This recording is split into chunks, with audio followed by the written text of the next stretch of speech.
mapalakpakan, humabol. Hinting nga tagay makaturturog kayo. Yeah. We are also second in CARD on our garantisadong pambata program. Diba?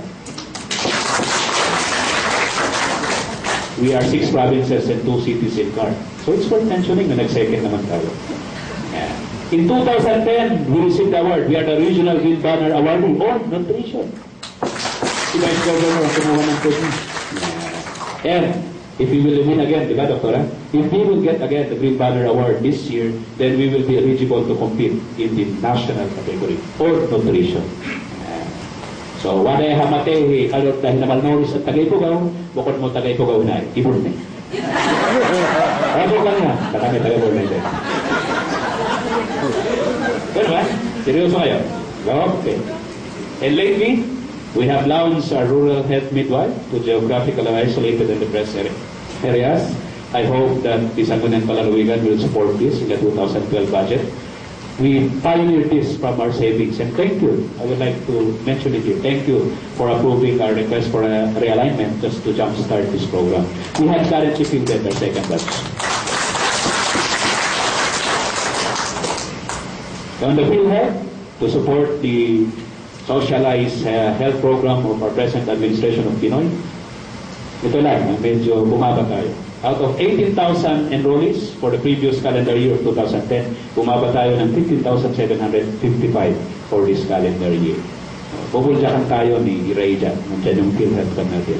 Why is this? Because of a delay, time lag in the release of funds. The congressional funds are yet to be released, di ba? Hindi natin kasalanan niya. Kasalanan ni partner natin, si Idol ko, Teddy. And part of public health actually is the strengthening of our barangay health stations and our rural health stations. So take note of this to our mayors present. We are trying now to correct the defects of our PIPH-1, our provincial investment on public health. First phase, we had several facilities, barangay health stations, which are not operational. RHUs which are not completed. When we assume office, together with the active participation of Dr. Adogawan, we have set a policy that we will complete first those which can be completed and operated as soon as possible.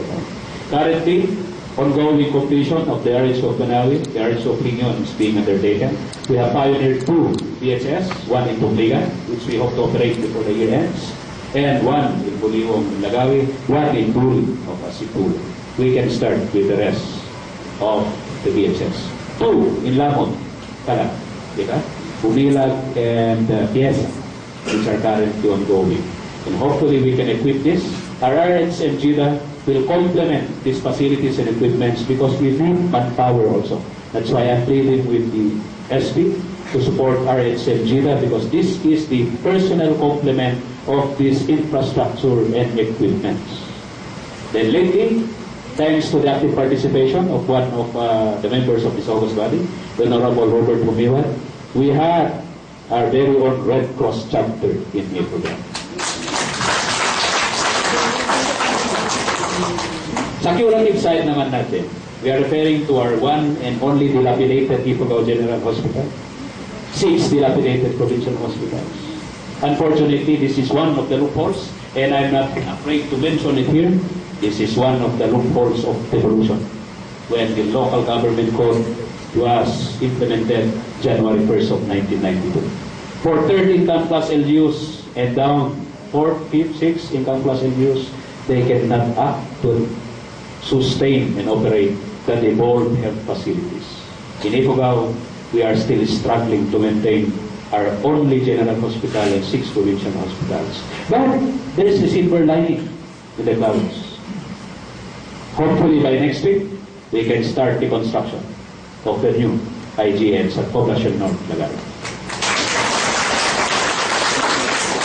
And we are hoping that by the first quarter of next year, the Panoctopan District Hospital will be transferred to its new location at Panit, Gamon. The second building. And the feasibility study, the program of work is on process. For what we have outsourced, a 2.5 million grant for the water system for our Potcha District Hospital. And the good news to the constituents, kayong kakailan, ni Tata Aguinaldo, here's the good news. We will upgrade the Aguinaldo Free People's Hospital from the 10-bed capacity to 25-bed capacity, and we will transfer this to the OHS and to the municipality of Aguinaldo. First one, the Republic Act on this matter. The implementing rules and regulations are being reviewed by CHDCAR. I'm hoping that before the year ends, the IRR can be issued so that we can download this hospital to our partners in Aguinaldo. There's another aspect which is not actually part of our agenda, but which we cannot avoid.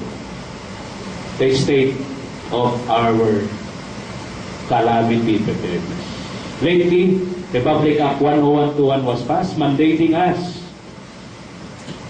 to open an office, Provincial Disaster Risk Reduction and Management Office.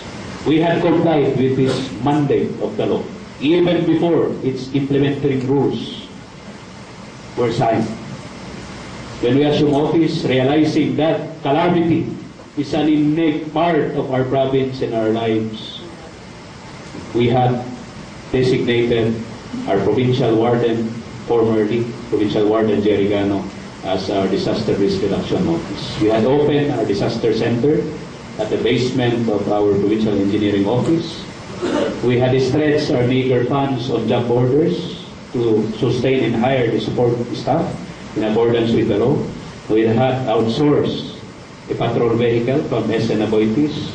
And last June 3, 2011, this year, we had approved our DRRM, or Disaster Risk Reduction and Management Plan, covering the years 2011 and 2013. This afternoon, we will convene the Disaster Council on an emergency meeting for us to approve the annual investment plan for 2011 and to request the Sangguniang Palalawigan, this August body for the